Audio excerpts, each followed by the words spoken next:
Bien, entonces comenzamos allí en el versículo 1, ya lo tienen todos, ¿verdad? Dice, viendo Jesús la multitud, subió al monte y sentándose, vinieron a él sus discípulos. Hay muchas cosas que notamos en este primer versículo. Lo primero es que están los dos grupos, ¿verdad? Los dos seguidores de Cristo. Está la multitud que representa a seguidores no comprometidos, ya han creído la palabra, pero no la ponen en práctica. Esos son la multitud, los del montón. Pero también vemos a los discípulos verdaderos. Dice que los de la multitud se quedaron allá de lejitos, pero los discípulos se acercaron a él. Una característica de los verdaderos discípulos de Jesús es que siempre procuran acercarse cada día más y más, no a su denominación, aunque no tiene nada de malo la denominación, no a una religión, sino a Cristo, a la persona del Señor Jesús. Es más, es el primer paso para convertirse en un verdadero discípulo del Señor. Aprender la disciplina de, conforme pasan los días, acercarnos cada día más y más al corazón del Maestro, así como lo hacía Juan, el discípulo del amor, que se recostaba en su pecho. Los demás, ¿por qué no lo hacían? Porque no querían. Jesucristo les daba la misma oportunidad a todos. La segunda cosa que notamos es que Jesús, cuando se estaba preparando para enseñar, no lo hizo como yo, paradito, sino que se sentó. No tiene nada de malo predicar parado, pero la manera bíblica como se hacía antes era sentado. Los rabinos, los maestros de la ley, los fariseos, los escribas, los judíos, el mismo Señor Jesucristo cuando enseñaba se sentaba. Y yo lo estoy haciendo de pie porque puedo, gracias a Dios, tengo fuerza y es nuestra costumbre, ¿verdad? Pero si llegara un día y me pusiera una butaca aquí para sentarme, no faltaría uno que otro religioso. ¿Cómo no, es una observación solamente. ¿Está bien? Y bueno, la tercera observación nos va a ocupar en esta tarde. Dice el versículo 2, y Jesús abrió su boca para enseñarles. Pero recuérdese que la multitud se quedó por allá lejos y los que se acercaron para escuchar la enseñanza fueron los discípulos del Señor Jesús. Los verdaderos discípulos se acercan al Señor Jesús para escuchar su palabra, para escuchar la doctrina que sale de los labios del Señor Jesucristo. ¿Ok? Entonces, este mensaje que vamos a estudiar a continuación va dirigido a todos, pero especialmente a los verdaderos discípulos que se han comprometido para seguir a Jesucristo todos los días de su vida. Así es que si aquí no hay un discípulo, si hay alguien del montón, pues sálgase, porque este mensaje es para los discípulos solamente. Estoy jugando, es para todos. Quien quite, si eres del montón o seguidor solamente, te conviertes en un verdadero discípulo al escuchar la enseñanza de Jesús para los discípulos, la expectativa de Jesús, lo que Él espera de sus discípulos. Y en el versículo 3 comienza con la enseñanza del Señor Jesús y comienza con una palabra hermosa de bienaventuranza. Dice, bienaventurados. Esta palabra bienaventurados en el original griego, apúntalo si es que estás tomando notas, en el original griego se dice Macarios, con K de kilo. Así como el nombre de Macario, ya no se te va a olvidar, ¿no? Pero con la K, Macarios. Y significa supremamente bendecidos. Sumamente felices y alegres. Y esta es la parte que yo no te puedo explicar, ni nadie te la puede explicar. Para que tú experimentes bendición en tu vida, también significa prosperidad, pero no la prosperidad la prosperidad barata que se nos enseña por ahí en otros lugares. Pero esta parte yo no te la puedo explicar. Si tú quieres experimentar la bendición, la felicidad y el gozo que solamente viene de Dios, tú lo tienes que experimentar por ti mismo. Por más que yo me pare de cabeza aquí, por más que yo haga monadas, payasadas, que brinque, salte y te lo trate de explicar de una y de otra manera. Mira, cuando uno recibe el gozo, la bendición y la felicidad de Dios, se siente así, se siente así. Tú no lo vas a entender hasta que lo experimentes. Si yo tuviera aquí en mis manos una fruta que tú nunca has probado en tu vida, a lo mejor la mayor parte de aquí no han probado los zapotes, ¿verdad? Y depende de qué clase de zapote, porque para los salvadoreños el zapote es una cosa, para los guatemaltecos el zapote es otra cosa, y para los mexicanos, dependiendo de qué estado o qué departamento de la república vives. Entonces, quién sabe si el zapote que yo probé es el que... Pero si yo tuviera el zapote aquí y te dijera, sabe a...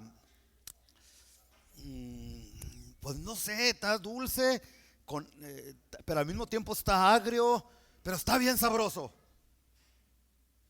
No me ibas a entender ni papa de lo que te estoy diciendo, ¿verdad? Porque para que tú entiendas, tú tienes que tomar el fruto que yo te estoy tratando de describir y probarlo por ti mismo, ¿verdad? Entonces, la promesa del Señor Jesucristo para todos nosotros, especialmente para los verdaderos discípulos, le está diciendo: si tú quieres ser bienaventurado, si tú quieres experimentar la bendición, si tú quieres experimentar la felicidad, el gozo y la verdadera prosperidad, abre tus oídos para escuchar lo que tienes que hacer. Porque la bendición de Dios no es automática, es por fe, pero tú tienes que hacer tu parte, tienes que hacer algo, por lo menos abrir la puerta para recibir las bendiciones de Dios. ¿Está bien? Muy bien, continuamos. Entonces les dice: si ustedes quieren ser bienaventurados, ya entendimos lo que es eso, ¿verdad? Dice: bienaventurados, número 1, los pobres en espíritu, porque de ellos es el reino de los cielos. Fíjese que qué diferente a la corriente de este mundo, ¿no? El mundo te dice: si tú quieres ser feliz, si quieres ser próspero, si quieres ser bendecido, pues no te van a decir tienes que convertirte en alguien pobre. Es totalmente lo contrario, ¿no? Y Jesucristo dice aquí: bienaventurados los pobres en espíritu, porque de ellos es el reino de los cielos. La palabra pobres en el original griego se pronuncia pocos, pocos. Se escribe P de Pablo, T de Teresa, O de océano, K de kilo, H de huerta, O O y S, ¿ok? Pero se pronuncia tocos, pocos. Y de ahí es donde nosotros sacamos la palabra mendigo. Mendigo, digan todos conmigo: mendigo. No la otra palabra con el acento en la primera letra, no, mendigo, ¿ok? Porque muchos se confunden y sacan esa palabrota. Esa sí es una mala. ¿Y quién es un mendigo para los que no saben? Pues un pordiosero. ¿Y quién es un pordiosero? Pues en inglés, para que me entienda, un homeless. ¿Sí? Un mendigo se caracteriza porque como no tiene nada, no tiene una casa donde vivir, no tiene ropa que ponerse, no tiene comida que comer, ¿qué es lo que hace esta persona? Sale a las calles, se come su vergüenza y comienza a pedir ayuda. Usted los ha visto, ¿no? Con su sign grandotote allí que dice trabajo por comida. ¿Sí los ha visto? O trabajo por dinero, o por lo que sea. O los que están ahí con la mano ahí pidiéndote, porque no tienen nada. No tienen ni un petate en que caerse muertos. Si me puede entender. Entonces, ¿qué es lo que Jesucristo nos está diciendo? En otras palabras, escúcheme bien, Jesucristo está diciendo: bienaventurados los que cuando se dan cuenta que están pobres, están en la ruina espiritual, vienen a Dios para pedirle ayuda. ¿Sí me entendió? Aquellas personas que se dan cuenta ya después que tienen un gran problemón, se quieren matar, ya no saben qué hacer en el matrimonio, ya han buscado ayuda en el psicólogo, ya han buscado ayuda aquí, han buscado allá, y se dan cuenta que por ellos mismos no pueden hacer nada porque son pobres espiritualmente, están en una bancarrota espiritual. Entonces, así como el pordiosero o el mendigo sale a pedir ayuda, se humilla para pedir ayuda. Si no me ayudan, me voy a morir de hambre, mis hijos no van a tener para tomar leche, etcétera, etcétera. De la misma manera, la persona que se da cuenta que es pobre espiritual sabe que no hay nada ni nadie que lo pueda ayudar más que Dios. Es el único. Entonces, eso es lo que el Señor Jesucristo nos está diciendo aquí. Oh, qué felices, o qué dichosos, o qué bendecidos son aquellas personas que se dan cuenta que sin Dios no pueden hacer nada. ¿Se recuerdan de ese canto? Sin Dios no podrás caminar. ¿Sí se recuerda? ¿Sí se recuerdan o no? Sin Dios no podrás caminar. Sin Dios no podrás caminar, pues Él es tu amparo y tu fortaleza. Sin Dios no podrás caminar. Entonces, qué felices son aquellos que se dan cuenta de que necesitan a Dios, ¿verdad? Pero no todas las personas tienen esta mentalidad. Puedo pensar en el esposo que está teniendo problemas, que tiene una esposa amargada por el orgullo del marido, porque es gritón, porque es malo, y ya su matrimonio está a punto de desaparecer. Tiene problemas, pero cuando la esposa le dice: mira, hijo, vayamos a pedirle consejo al pastor. No, yo no quiero que nadie sepa mis problemas. ¿Ha escuchado usted maridos que dicen eso? Yo no le voy a contar mis problemas ni al pastor, ni aquí, ni allá, porque si tú y yo vamos a seguir adelante, los dos solitos vamos a poder. Ese hombre no tiene nada de pobreza espiritual. Lo que tiene es mucha presunción, es mucho orgullo, es mucha soberbia.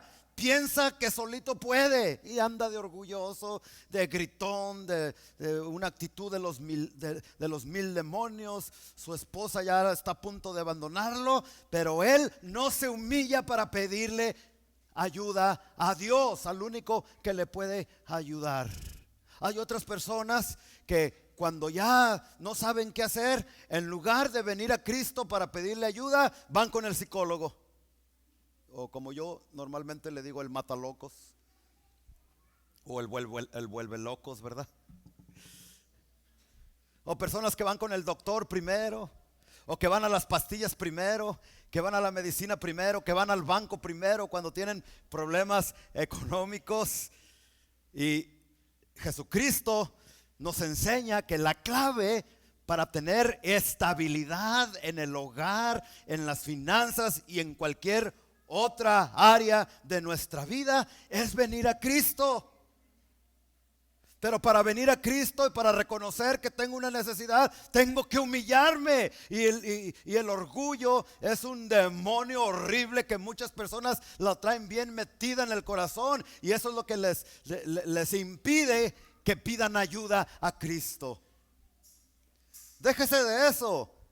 Pues que vayas al doctor, pues está bien, ¿no? Al psicólogo, etc. Pero hay personas que se van con el brujo con los brujos, con los hechiceros, con los que te leen las cartas, con los que te hacen limpias, pensando que te pueden ayudar. Esas personas te van a dejar más maldecido,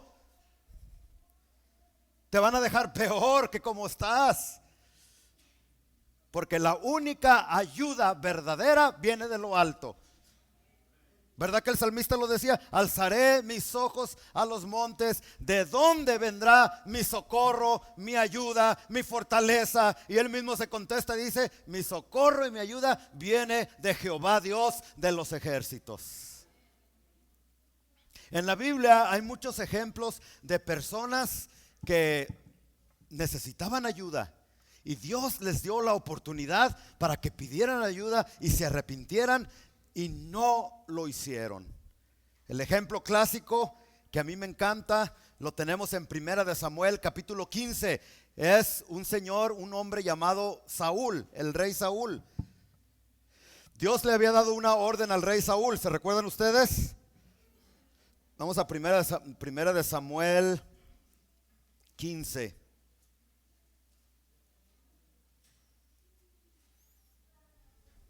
Dios le había dado una orden.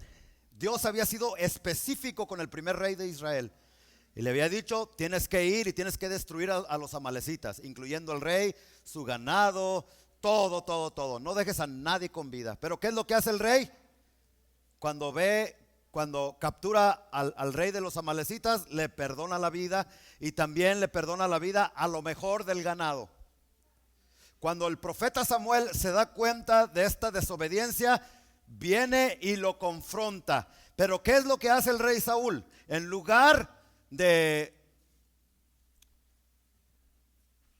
tener una actitud de humildad, de reconocimiento que fallé, en lugar de hacer eso, pone excusas y pretextos. Note el 1 Samuel 15, versículo 19. Perdón, cometí un error. No es Primera de Samuel, es primer libro de Samuel. En el Nuevo Testamento se dice primera porque es primera carta de Pedro, primera carta de Juan, pero en el Antiguo Testamento no es carta, es libro, es primer libro de Samuel 15, 19. Dice, ¿por qué pues no has oído la voz de Jehová, sino que vuelto al botín has hecho lo malo ante los ojos de Jehová? Y Saúl respondió a Samuel, en lugar de reconocer, antes bien he obedecido la voz de Jehová. Oiga, había desobedecido rotundamente y fui a la misión que Jehová me envió y he traído a Agag, rey de Amalec, y he destruido a los amalecitas. Mas el pueblo, versículo 21, tomó el botín, ovejas, vacas, las primicias del anatema, fíjese cómo el religioso y desobediente siempre acomoda las cosas, para ofrecer sacrificios a Jehová tu Dios en Gilgal. Se oye muy piadoso, se oye muy bonito, ¿no?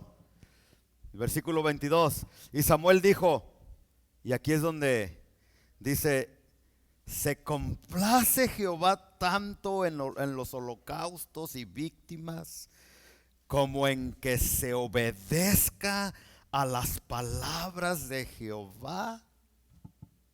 Ciertamente el obedecer, escucha, es mejor que cualquier sacrificio. Ay, yo ayuno mucho, yo oro mucho, yo me voy a la villa y me doy de nopalazos en la espalda, hincado, hago esto, hago aquello.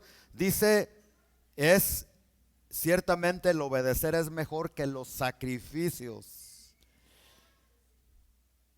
Y así hay muchas personas que, no, es cuaresma, sí, ¿verdad? Es cuaresma y no se come carne. Pero si andas chismeando, ¿verdad? No dejas de emborracharte, no dejas de andar de murmurador, no dejas de andar de ladrón, ¿verdad? Así hay muchas personas. Pero ¿qué nos dice Samuel? El obedecer es mejor que cualquier sacrificio. No andas comiendo carne, pero sí le andas poniendo los cuernos a tu esposa, ¿verdad? Sí le andas dando de nalgadas todavía, ¿verdad? Y de golpes. No, fíjate, es mejor que los sacrificios la obediencia.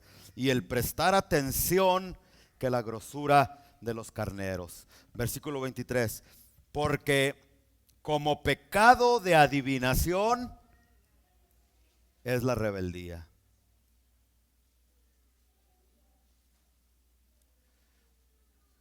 ¿A cuántos de aquí el Señor cuando lo rescató de la hechicería, de la brujería y de todas esas cochinadas que solamente traen maldición a la vida de las personas? ¿A cuántos de ustedes? ¿A ninguno lo rescató? Allá, nomás a una persona, a los demás no. Pues déjame decirte que hay muchas personas dentro de la iglesia que están soñando despiertos. Y tienen un falso orgullo en su corazón. Yo nunca me he metido que me lean las manos. Yo nunca me han hecho una limpia. Nunca he practicado la magia. Nunca. Pero dice la Biblia que si tú que me estás escuchando eres una persona rebelde, eres una persona desobediente, es igualito como si te estuvieras metiendo allá en la esquina donde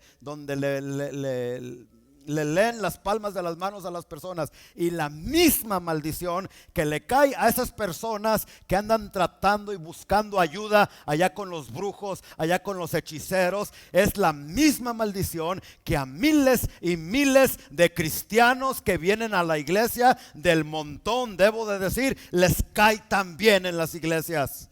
Porque ya no vas con el brujo, pero ay, qué desobediente, qué rezongón y qué rebelde eres con las autoridades, allí en el trabajo, murmurando del presidente, del gobierno, en la familia. Mujer, no le haces caso a tu esposo cuando has escuchado tantas veces que hay que obedecer. Y en la iglesia, hablando de los líderes, hablando del pastor, y tú piensas que estás bien bendecido, estás soñando. Porque aquí me dice que la desobediencia es como el pecado de adivinación. Y la rebelión, cuando alguien se rebela. ¿Y qué es eso de rebelarse? Es que no me gusta, es porque le hacen así. Ay, no, ay. Es como pecado de idolatría.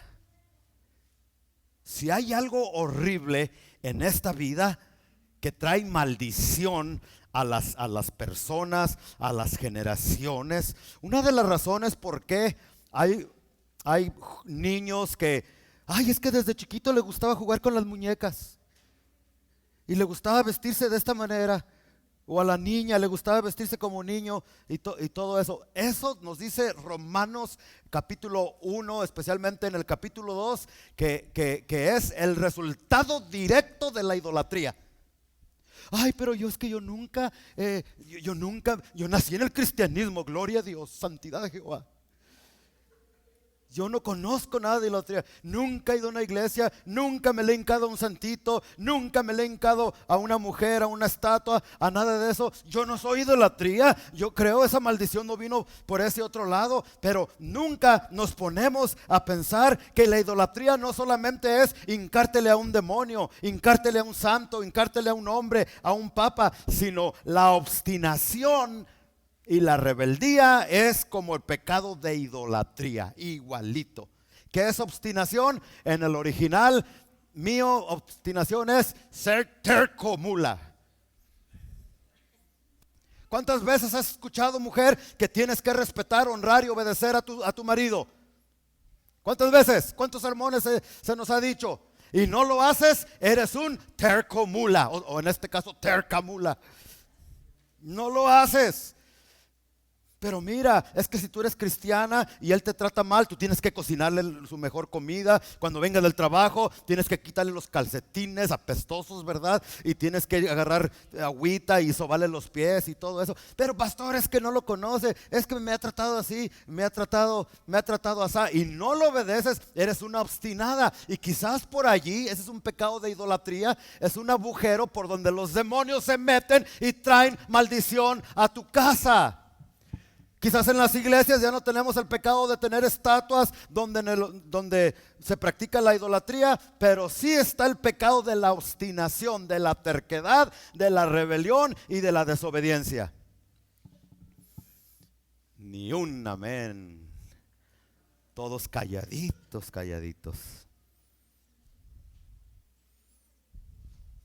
Y la hechicería es terrible porque no lo vamos a, es que ese no es mi tema, pero en Apocalipsis 21:8 nos da una lista de las personas. Vamos, al cabo estamos en cuarentena, ¿verdad? Apocalipsis 21:8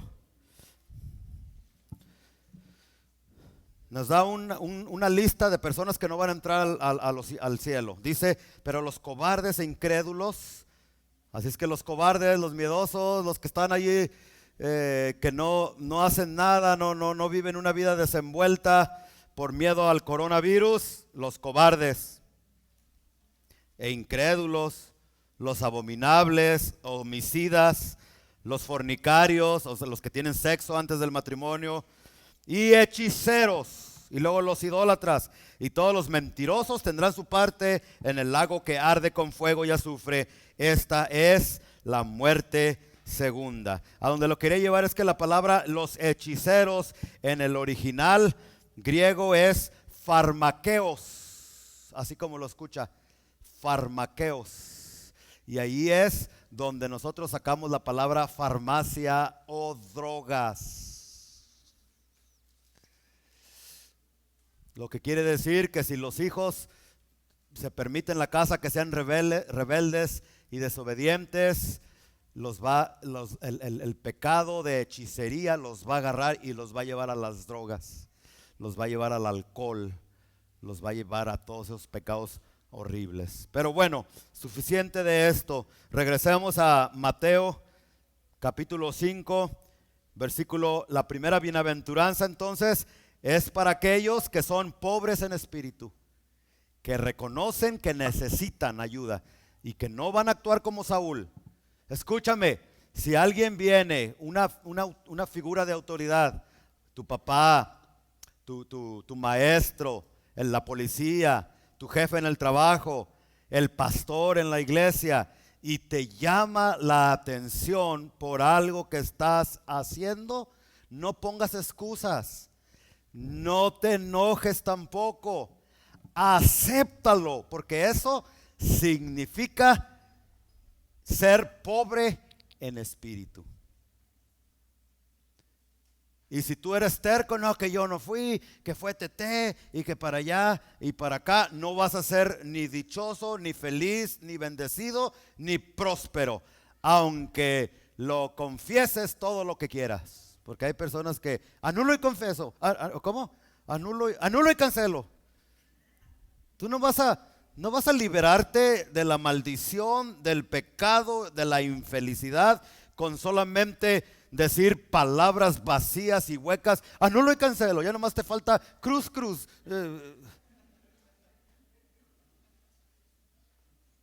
Si tú quieres la protección de Dios, va a ser cuando te humillas y eres una persona obediente, no permites la hechicería que entre a tu casa, no permites que entre la idolatría, las drogas, la desobediencia, la rebeldía. Aunque no digas anulo y cancelo, vas a estar bien protegido, porque el que habita bajo el abrigo del Altísimo morará bajo la sombra del Omnipotente. O sea, tienes que estar bajo la sujeción y la autoridad de Dios para recibir protección del Señor. Amén. Bueno, entonces, la segunda bienaventuranza la tenemos regresemos a Mateo. ¿Sí ya regresaron? No se preocupen, no voy a durar mucho. Las quería predicar todas las bienaventuranzas, pero yo creo que nomás le voy a dar unas 2 o 3 nomás porque el tiempo avanza. Que algunos se asustan, ¿verdad? Entonces sigue diciendo, vamos a leer otra vez el 3, ya le vamos a entender más. Bienaventurados los pobres en espíritu, porque de ellos es el reino de los cielos. Los que reconocen su pecado, lo confiesan, vienen a Cristo, las puertas del reino de Dios no se te abren de par en par, sino que vienen a tu corazón. Esto va de acuerdo con Juan capítulo 3, versículo 3, donde Jesús le dijo a Nicodemo, de cierto te digo, que si no nacieres de nuevo, no podrás ver el reino de los cielos, o el reino de Dios. Tremendo, ¿verdad? 4, bienaventurados los que lloran. En el mundo decimos lo contrario, ¿no?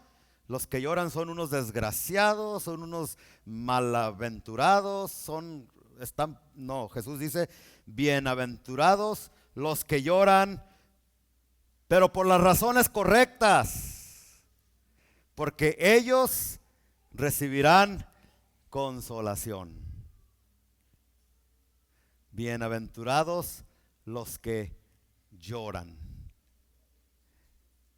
¿A qué se refiere Jesús cuando dice bienaventurados los que lloran? Ahí no está hablando de personas que lloran por causa de sus malas decisiones, como vamos a decir, el esposo, su esposa lo acaba de cachar con las manos en la masa, porque hasta eso, bien tontos los hombres, ¿verdad? Andan traicionando a la mujer y piensan que las mujeres son bien tontas y no se van a dar cuenta.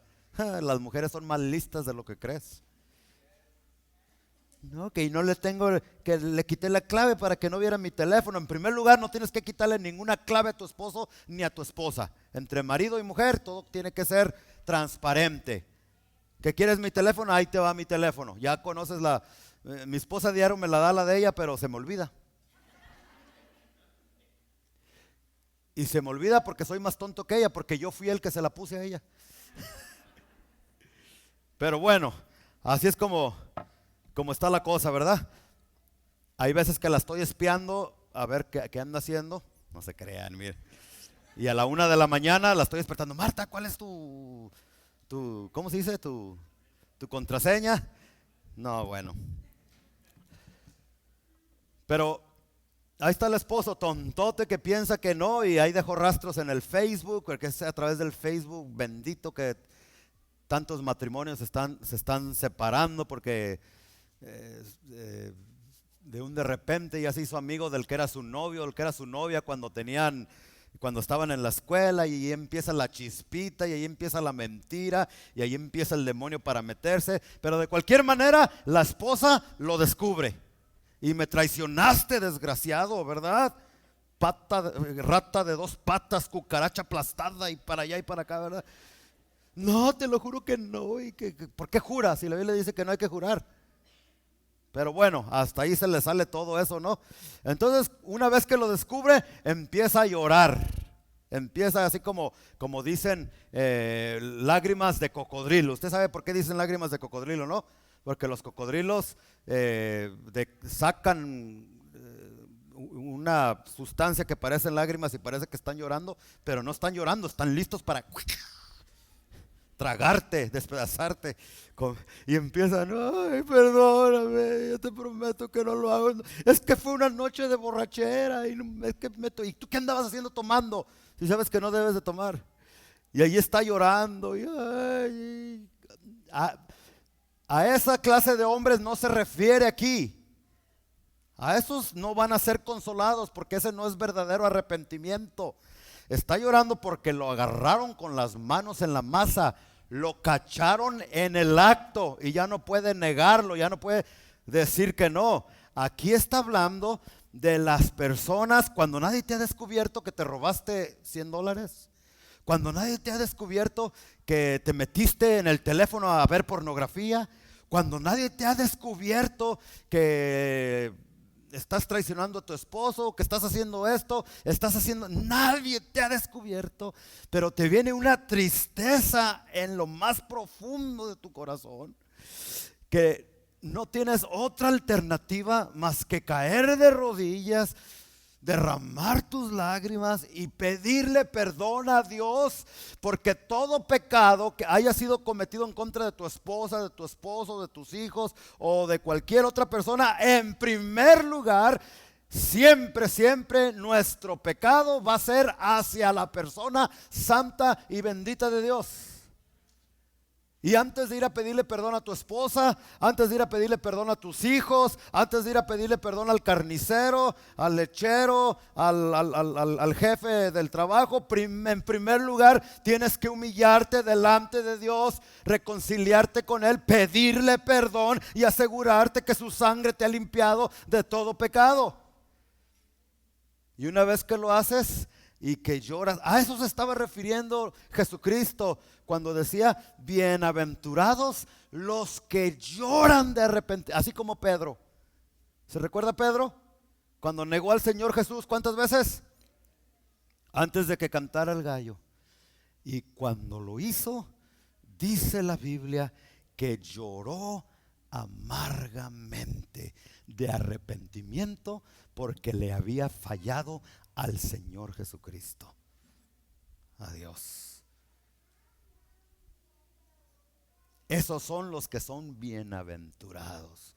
Yo no sé a quién le estoy predicando en esta oportunidad, a quién le estoy hablando, pero si tú eres una de las personas que piensan que para ti ya no hay perdón porque has fallado, has cometido los pecados más horribles que podamos nosotros comentar aquí, pero sientes esa tristeza en lo más profundo de tu corazón y te preguntas si habrá perdón para ti, déjame decirte que las buenas noticias del Evangelio de Jesucristo es que cuando una persona llora por su pecado, se humilla delante de Dios y se arrepiente, el Señor le perdona y es movido a misericordia, lo salva, escribe tu nombre en el libro de la vida, y de acuerdo a este versículo, la bienaventuranza, la bendición y la felicidad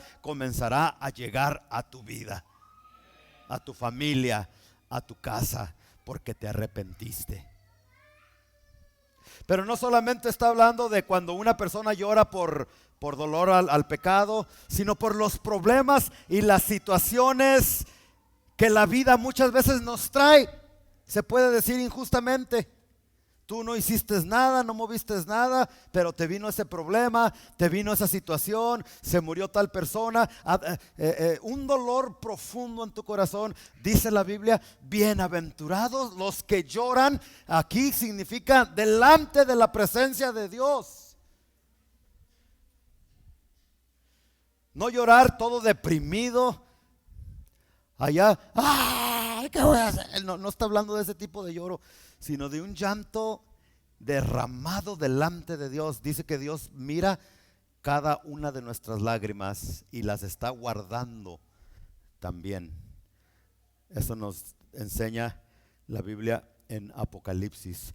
Y entonces, para los que lloran, para los que sufren esperando en Dios, la promesa es: ellos serán consolados, ellos serán confortados. Eso significa que no por siempre va a durar el sufrimiento y el llanto en tu vida, sino que tiene una fecha de caducidad. Y esa es una de las razones por qué cuando el rey Saúl desobedeció, ¿se acuerda que acabamos de leer hace ratito? ¿En dónde fue? En primer libro de Samuel. Bueno, en el capítulo 16, entrando el versículo 1, dice la Biblia que Samuel por mucho tiempo le estaba llorando a Saúl. Estaba sufriendo porque el rey Saúl había desobedecido y había sido desechado de parte de Dios, removido. Dios había encontrado y escogido un hombre mejor que él para sentarlo en el trono de Israel. Y eso le había dolido genuinamente al profeta Samuel. ¿Sí se recuerdan? Pero si usted lee en el primer libro de Samuel, el capítulo 16, en el versículo 1, comienza con estas palabras: y Dios le dijo a Samuel: ¿hasta cuándo vas a seguirle llorando a Saúl? Ya deja de llorarle a Saúl. ¿Por qué? Porque la promesa de que los que lloran son consolados, Dios ya había ya había comenzado el proceso de sanidad en el corazón de Samuel, de esa herida abierta, pero él seguía llorando. Y Dios le dice: ya no andes llorando, cállate la boca, se terminó el luto. ¿Por qué? No porque Dios es cruel, sino porque él ya lo había consolado, ya le había sanado esa herida. Pero él, de terco, estaba descuidando su ministerio, quizás estaba descuidando su familia y otras áreas de la vida por estarle llorando a una persona que ni valía la pena, desobediente y rebelde, y terminó con los hechiceros, con las brujerías y todo eso. Y Dios le dice: ya no le andes llorando. Y la misma palabra de Jehová que vino a Samuel es la misma palabra para todas las personas que me están escuchando en esta mañana. ¿Ya se te murió tu esposo? ¿Ya se te murió quizás tu esposa? ¿Quizás tu papá? ¿Quizás tu tío? ¿Quizás tu tía? ¿Tu cuñado? ¿Tu compañero de trabajo? Dice el Señor: ok, llórales, porque eso es saludable. Pero no es saludable que dures 9, 10 meses, 2, 3 años, 4, 5 llorándoles a esas personas.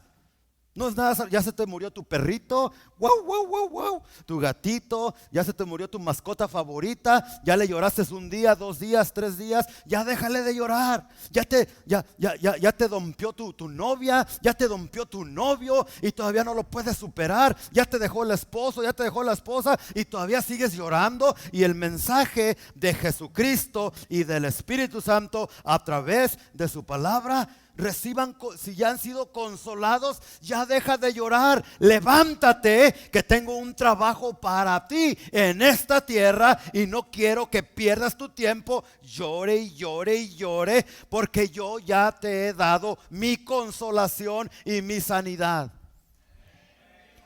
Entonces es tremendo que cuando hay personas que yo he conocido, les decía la otra vez, Vero, 15, 20 años, 5 años que se les murió un ser querido. Y no lo digo con corazón duro, porque a mí se me han muerto seres queridos, en muchos, pero hasta ahorita llevo 2 pegados a mi corazón. Estoy hablando de mi hermano el Güero, que ustedes yo creo lo conocen ya de tanto que lo mencionamos, y de mi mamá.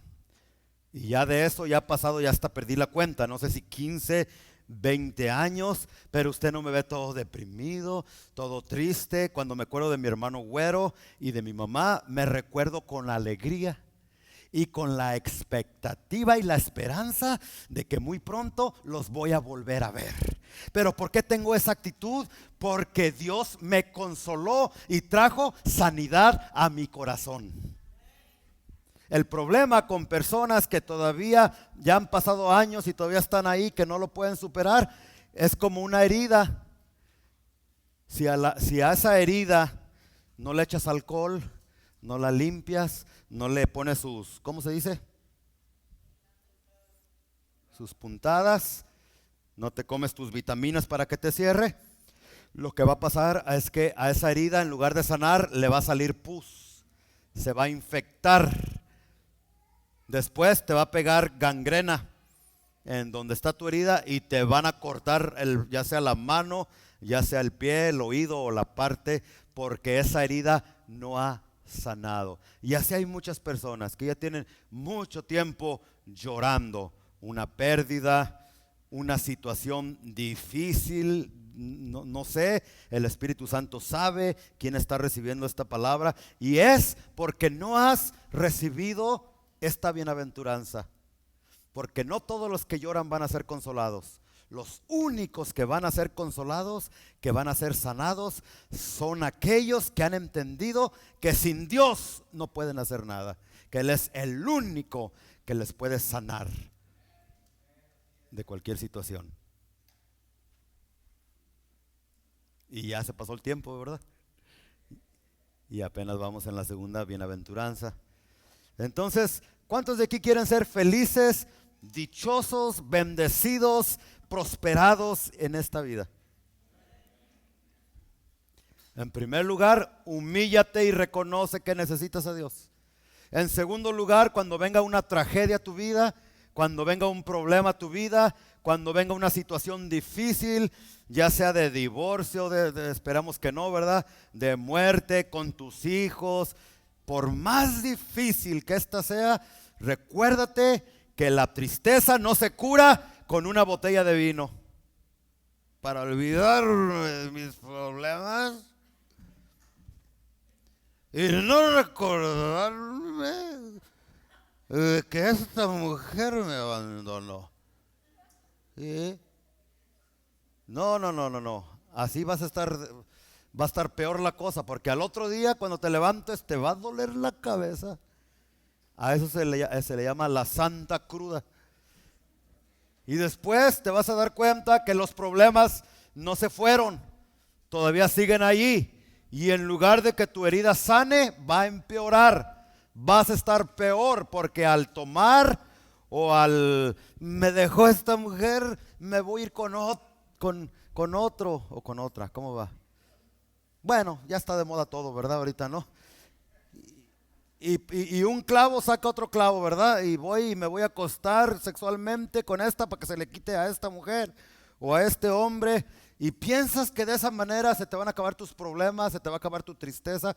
Va a ser al revés. Cada día te vas a sumir más en la depresión, en la tristeza. Y así como a esas personas que no les curan las heridas y les cortan por la gangrena, así gangrena espiritual en muchas personas. Es que ven a Cristo, Él es el único que te puede ayudar. En tercer lugar, versículo 5 dice, bienaventurados, note, ¿sí está en Mateo 5 conmigo? Bienaventurados, no los mensos. ¿Verdad que no dice mensos? Porque alguien literalmente la otra vez está, bienaventurados los mensos, porque ellos recibirán la tierra por heredad. Ah, pues yo quiero ser menso entonces. No dice menso, dice mansos, porque ellos recibirán la tierra por heredad. Qué promesa tan tremenda, ¿no? ¿Cuántos de aquí tienen un terrenito allá en su México o en su Salvador o en su Guatemala? Yo no. Y quiero, no he de ser tan manso, ¿verdad? Porque solamente los mansos reciben. Bueno, la palabra manso es pariente de la humildad. Jesucristo dijo, aprended de mí que soy manso y humilde de corazón, y tendréis descanso para vuestras almas. ¿Verdad que así dijo? La palabra manso significa, como ya dijimos, no es menso, no es tonto, ni es debilucho tampoco. Porque muchos dicen, ese es bien manso, o sea, bien debilucho, no. La palabra manso es totalmente lo contrario, significa poder, autoridad, pero bajo el control del Espíritu Santo. Y eso lo podemos ver en la persona de nuestro Señor Jesucristo. Porque muchos dicen, yo no sirvo a Jesús ni me convierto en cristiano porque Jesús fue un cobarde, debilucho, que murió en manos de los soldados romanos como una víctima. Pero Jesucristo no fue ninguna víctima en esa cruz. Él, escúchame bien, nunca perdió su poder y su autoridad, aun cuando los soldados romanos le estaban clavando las manos en esa cruz. Aun cuando injustamente le estaban sacando todos sus barbas, se las estaban sacando. Imagínense, antes en los tiempos de Jesús se usaba que las personas usaban la barba grande, aún todavía, ¿no? Y así se la arrancaban, imagínense la sangre. Pero él nunca perdió ni el control, ni la autoridad, ni su poder. Los soldados y las personas que lo estaban asesinando pensaban que estaban en control, pero se equivocaron. Jesucristo es el que tenía el control sobre lo que estaba pasando. ¿Acaso la Biblia no dice, Jesucristo hablando dijo, nadie me quita la vida, sino que yo la doy cuando a mí me da mi regalada gana? Bueno, no, esa es mi versión mía, ¿verdad? Pero él dijo, yo la entrego cuando yo quiero, no cuando... Por eso es que los crucificados duraban hasta, según los historiadores, hasta 3-4 días colgados sin morir. Porque la crucifixión, la muerte de cruz estaba diseñada no solamente para matarlos, sino para hacerlos sufrir. ¿Usted sabía eso, no? Entonces, ahí tenían al violador de la niña y en las afueras de la ciudad, en Jerusalén, lo ponían para que todos vieran, y especialmente los papás de la niña a la que había violado, ellos tenían el derecho legal de estar ahí enfrente de ese hombre para verlo sufrir. Entonces llegaba un tiempo en que los crucificados decían, ya no aguanto más, ya no puedo más, por favor, ya acaben con este martirio. Pero los padres ahí abajo decían, no, maldito, muérete, para que sepas lo que mi hija sintió cuando la estabas destrozando internamente, cuando la estabas violando. No te mueras, sufre allí, desgraciado. Y para eso era la muerte de cruz. Jesucristo sufrió todo eso siendo inocente, siendo justo, sin haber cometido ni siquiera un errorcito. Qué tremendo, ¿no? Entonces muchos pensarían que no, pues murió allí como una víctima, débil, debilucho. No, cuando él dijo que él era manso, él estaba diciendo, yo soy más poderoso que cualquier persona en este mundo. Yo soy el creador del cosmos, de los cielos y de la tierra, pero ese poder está bajo el control del Espíritu Santo que está dentro de mi vida. ¿Sí me están entendiendo? Que no saben que si yo quisiera, es más, ni siquiera necesitaría que hablarle a los ángeles que vinieran a defenderme. Yo solito, en menos de un segundo, el Señor Jesucristo diría, con solamente la voz la autoridad de mi palabra, los puedo fulminar y los puedo acabar. Y eso es lo que muchas personas no entienden. Hay muchas personas que se rebelan en contra de Dios y solamente porque llevan años narcotraficando, secuestrando, violando, mintiendo, adulterando en sus pecados y nada les pasa, piensan que mire, Dios es bien debilucho. No, Él no lo hace porque su poder está bajo, tiene un control, autocontrol, y es lo que Él quiere de parte nuestra. Entonces, ¿qué fue lo que Jesús hizo? Pudiéndose proteger y pudiéndose vengarse, no lo hizo. Y eso es lo que significa ser manso. Que cuando alguien viene y te critica injustamente, cuando alguien viene y te ataca injustamente, que te corrieron del trabajo, que dijeron cosas que no eran y lo que sea, tú pudiendo defenderte y protegerte, no lo haces porque tu confianza no está en ti, sino está en aquel que dijo, mía es la venganza. ¿Sí?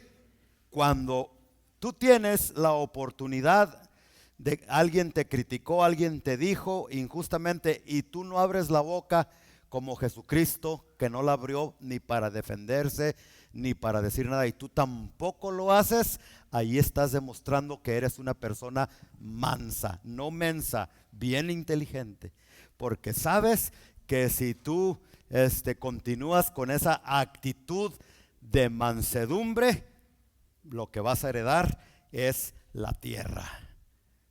porque ellos recibirán la tierra por heredad. Entonces yo no sé a quién le está hablando el Espíritu Santo. Quizás en el trabajo te han estado atacando injustamente, quizás con la familia, tu cuñado, tu cuñada, no sé. No, el Señor te está diciendo en esta mañana, no te defiendas. Tu esposo, ya no hayas que hacer con tu esposo, con tu esposa, quizás tus hijos, no sé. El Señor te dice, no te defiendas. Porque si tú eres una persona, ¿cómo se dice? Transparente, íntegra, inocente, y te están acusando solamente por acusarte, pero son puras mentiras.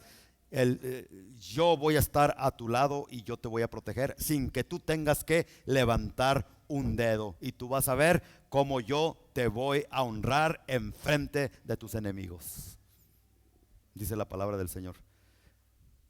Pero si tienes la culpa, si están hablando de ti y si es cierto lo que están diciendo de ti, entonces ahí la protección de Dios no está en ti, porque es cierto, y lo que tienes que hacer es reconocerlo y arrepentirte. Este mensaje es para los discípulos de Cristo solamente. Entonces, no se asusten, ya terminé. Para la otra semana sigo con las demás bienaventuranzas. Entonces, ser bienaventurado no se refiere a que no vas a tener problemas, porque muchos luego piensan, no, cuando bienaventurados y se les dice que bienaventurado significa ser próspero, ser bendecido. Ay, pues no voy a tener problemas. No significa que no vas a tener problemas. Significa que en medio de los problemas Dios te va a honrar y te va a levantar y te va a prosperar. Tampoco significa que no vas a llorar, porque hay muchas personas que dicen, yo vengo a la iglesia para que se me acaben los problemas, para yo no llorar. Va a ser totalmente lo contrario, porque te estás constituyendo enemigo de Satanás, de los demonios y del pecado. Y es cuando el diablo te va a atacar más. Y es cuando vas a derramar más lágrimas, porque personas van a hablar cosas de ti que no son. Pero cuando eso suceda, Jesucristo nos dice casi al final de este mensaje, levanta, endereza tus hombros, sume la panza y regocíjate. Porque si de ti mintieron, si de ti dijeron cosas que no eran ciertas y tú no te defiendes, dice el Señor, tú serás una persona verdaderamente próspera, bendecida, dichosa, feliz y bendecida. Entonces, bendecido significa entonces no que no vas a tener problemas ni que vas a llorar. Bendecido significa que vas a estar dentro de la voluntad y del propósito de Dios. Y eso significa para Dios ser una persona exitosa y próspera en este mundo. ¿Está bien? Pónganse de pie en esta mañana.